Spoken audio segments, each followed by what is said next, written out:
Hi everyone, back for another draft video.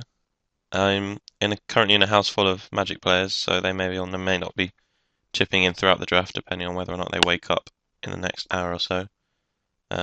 Jay Randall, fellow Black Border writer, is currently in the same room as me, but he's playing a match on his laptop, so again he might chip in for a few picks. But other than that, it would just be me for the drafting portion.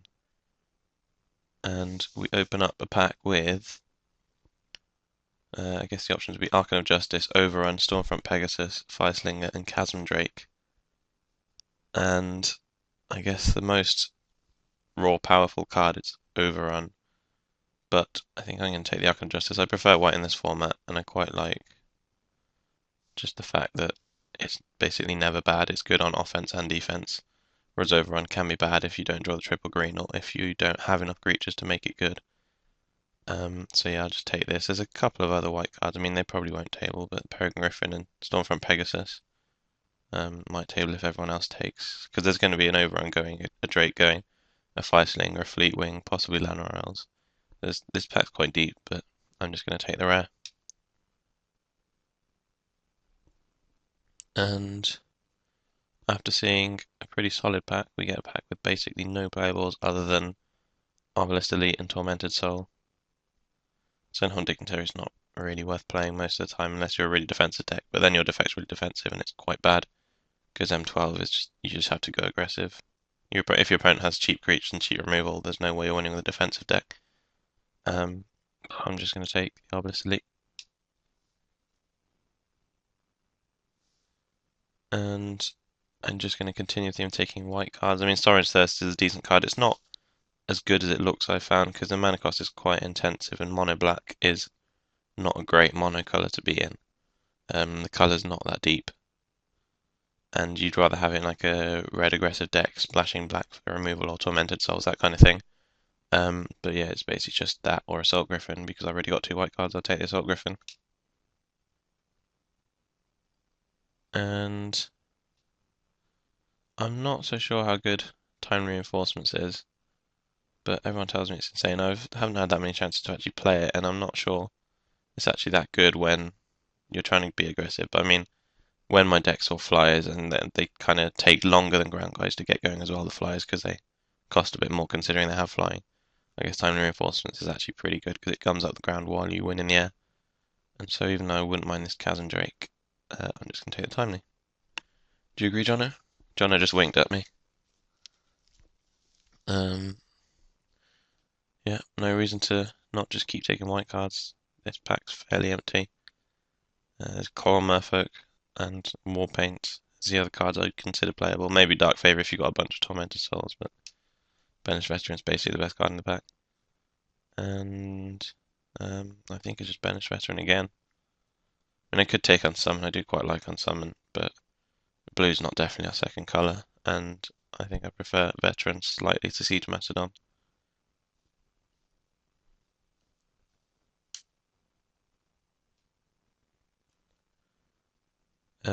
There's two options in this pack, I guess, would be the two of the cards that are just better than the others. Would be Garrett's Companion and Runeclaw Bears. I rarely find Manic Vandal to be good just because you usually have one or two artifacts yourself and your opponent doesn't always. And because I don't really like green white, but if you get enough of Rings and Pacifisms, it's actually fine. But because of the mana cost, I've already got two double white cards, I'm just going to take the Runeclaw Bears and probably not play it, but have it as an option. And speaking of bears, I'm going to take the Phantasmal Bear here. Divination is not as good as it used to be in old sets, and Phantasmal Bear is just a really solid aggressive guy, so that's a fairly easy pick there. And speaking of fairly easy picks, we did actually wheel a Peregrine Griffin from that pack. So I guess there's only one other person taking white from this pack. Obviously, you could have taken white from other packs. But yeah, glad we tabled that. And we tabled the Stonehorn as well. And Harbour Serpent is a card I'll pretty much never main deck, like 0% of the time, but it's good to have in the sideboard. And we wheel the Siege Mastodon. So it looks like white is fairly open, which is lucky considering I force picked a white bomb. And yeah, I'm happy for people to play Flight or Bountiful Harvest, so I'll take the land.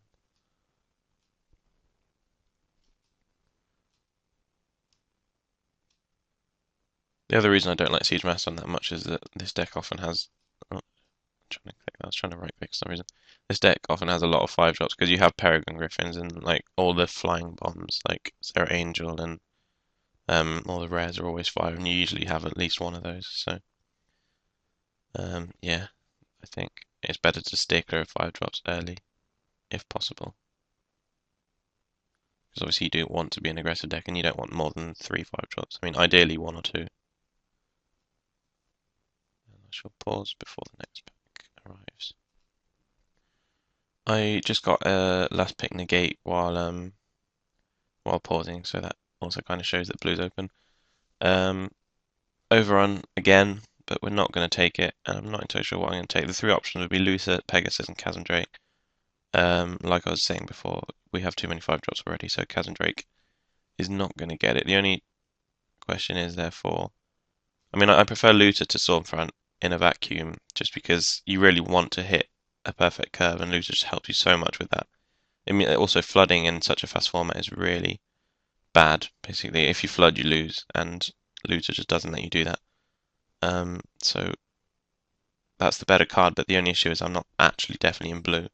The only color I'm definitely in is white, but I think judging by that last pick negate, blue is probably open on the right as well. So I'm going to take the small gamble. It's not a huge gamble, I'm only losing a Pegasus, which is a pretty good card to be fair, but I'm going to take the small gamble and just take the Luther. And now we get past a pretty much empty pack. There are no cards in here I'd be happy playing. In which case I might just take the Sorin's Vengeance and not lose to it. Turn to Frog is really bad when all your guys are X1s, which they usually are. I mean, I suppose I've got double Benlish Veteran and Phantasmal Bear, which makes it slightly less bad, but I'm still unhappy if I have a deck with Turn to Frog in it. Well, having said that, I don't actually have that many X1s at the moment that would get into combat. So it's basic question, is it worth hating over Vengeance, which it probably isn't. And so yeah, I'll just take the Turn to Frog and probably not play it. But I mean, I'm 100% not playing Sorin's Vengeance, so it's not a big deal. And another empty pack, unfortunately. I really like Scepter of Empires, but not really in this deck. You basically want it in any deck that has Bloodthirst creatures. But this deck is not one of them. And I mean, I could take Acidic Slime and bring back my Runeclaw Bears, but I'm just going to take the Ponder here. Even though I don't particularly like Ponder, it's nowhere near as good as Preordain. And at least we get a blue card. It's not one we're entirely happy with, but yeah, we'll just take it.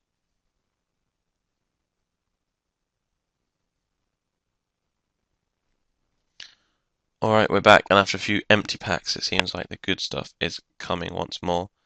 I guess the pick would be the solid Stormfront or the risky Honor the Pure. But I don't think I have enough guys at the moment. I mean, I have Timely Reinforcements, which would be living the dream, but Stormfront is a card you're basically never unhappy with, and so I'm just going to take it rather than take the cool card. I just want a solid blue-white aggressive deck, and I'm fairly sure this is the pick.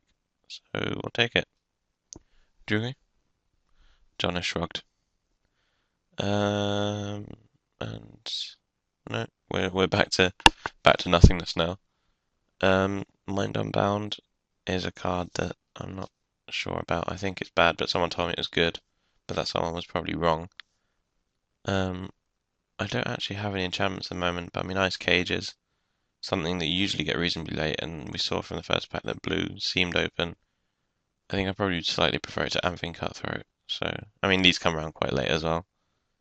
So I guess I may as well just take the Auramancer. I don't really like Swiftfoot Boots, that's why I'm not mentioning it. The fact that it costs 1 to equip makes it approximately 10 times worse than its predecessor, whose name I can't remember. Lightning Greaves. Annoyingly, we get another 5-drop we want to take, but I still prefer that to Mighty Leap. I don't really like Mighty Leap because I'd want to just be tapping out for creatures.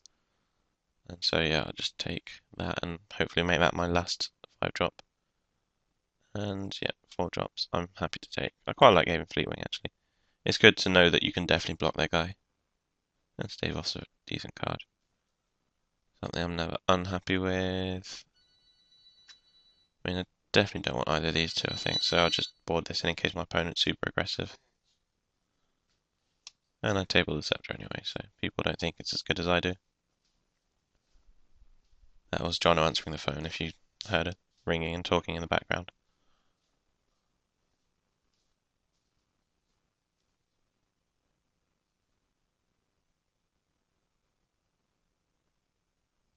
So yeah, I mean, the deck's not looking too bad at the moment. It's got some good cards, no real bombs, but I suppose we've got the Archon of Justice.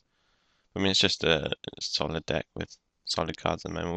Would like a couple more 2-drops. Possibly, I don't know, pacifism on O-ring, that kind of thing.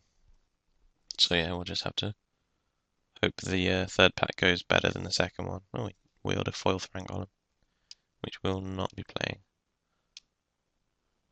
So yeah, hopefully the third pack goes better than the second one. But like we saw, it did seem open. I mean, the fact that it was so open means that the guy to our left is probably in the same colours. But we shouldn't have any issues with that in the third pack, obviously, because now we get to screw him over a little bit.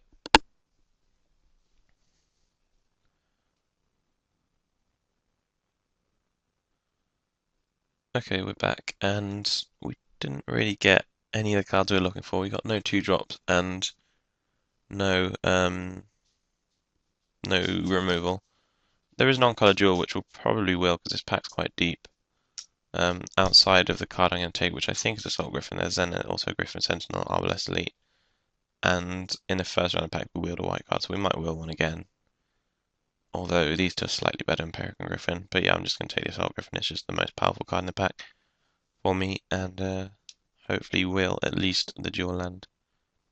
And speaking of bombs, there's a Mind Control and an Aegis Angel. And I guess it's a Mind Control. Randall's having a look. I'm pretty sure it's a Mind Control. It's just better than Aegis Angel. We can just treat it as a 6-drop. You know, I have all these 5-drops. And again, we might wheel something from this pack because it's pretty deep. Maybe a veteran or a bear.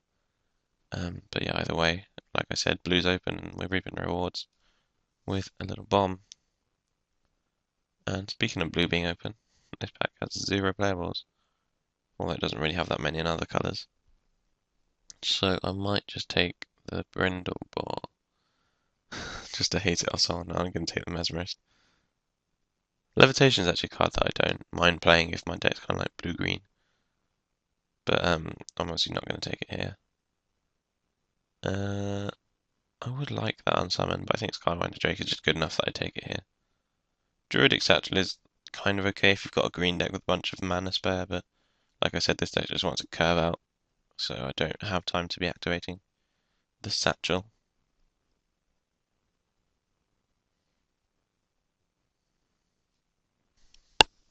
And we got one of the cards you want to get in this kind of deck, which is Ether Deck, even though it makes the mana a bit awkward in terms of double blues and double whites. I think it's probably just better than Arbalest Elite, even though that card does kind of own me at the moment, but there's not much I can do about that other than hating it, but I'd much rather have an Ether Deck, which sort of slows it down anyway, so that's fine. And take a cancel, because it's always good to have one.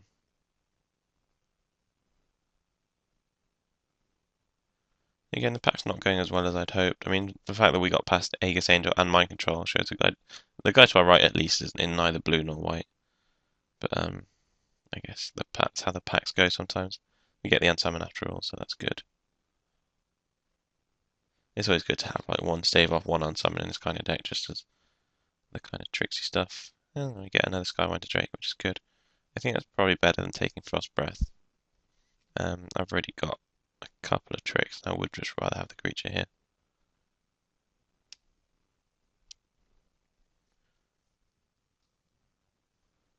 So yeah, I assume we're not playing this Auramancer. We don't actually have that many 3-drops. It looks like we have loads, but we're probably not playing the Auramancer. We're probably not playing the Cancel. We're probably not playing the Scepter. So that evens up the curve a little. Would have liked some 2-drops, but didn't actually see any. The only time I took something over a 2-drop, it was that Merfolk Looter. So, yeah, I'll take the Glacial Fortress, which I wanted to table. And let's hate and plummet out of the draft.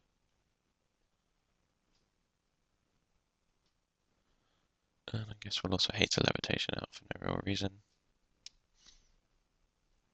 It's not that we're going to play it. I mean, it pumps out Banished veterans and basically not much else relevant.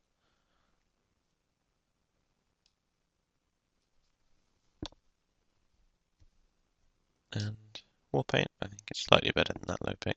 I guess there is a lot of bounce in the set, but some decks just want to war paint up a guy and bash you. Sometimes it just does the job. Got a lot of one drops, although only one was an actual one drop. Yeah, this deck turned out alright. This is 26 cards, so I'm gonna have to make a few more cards. Oh, I guess 25 once I remove the fortress. So it'll probably end up being like a Peregrine Griffin and then something else that I'll work out, maybe turn to Frog. So yeah, I guess. Oh no, wait, Levitation, obviously. I forgot that was still there. So Levitation and then probably turn to Frog, and then this will be the deck once we get to deck building. Assuming I get no playables in the next two picks, sorry, next one pick, which I didn't. So I guess I will pause until I go back to deck building. Alright, so this is the deck I'm looking at, and the only real option I can see would be cancel or negate. I think because I have quite a lot of heavy drops, like 4 and 5 drops, I think I'd rather have negate. So say on turn 6 I just make a 4 drop and keep negate up. It's going to be easier than keeping cancel up. Cancel would be better if my deck was all cheap guys, because I just put 2 on the board and then keep up cancel. But other than that, I think I'm happy with this. Like I said, I don't really like turn to frog. And like I said, after I picked it, most of your deck ends up X1s, and that's actually what's happened. I mean, since then I picked up 2 Sky and Winder Drakes, Stormfront Pegasus, a Coral Merfolk. I think I might have had these 2 at the time. But anyway, yeah, like the only times it's good is if they're blocking my Banished Veteran or my Phantasmal Bear. So it's rarely going to be relevant in the air. But I mean, I can board it in if they have a lot of air guys that are going to trade with mine. But for now, it's going to stay in the board. I'd rather just have Unsummon and Stave Off as the tricks of the deck. We'll add this Glacial Fortress, obviously, and some lands. See what Modo suggests. 8/8, which is probably right, actually. We've got 2 double whites, 2 double blues, and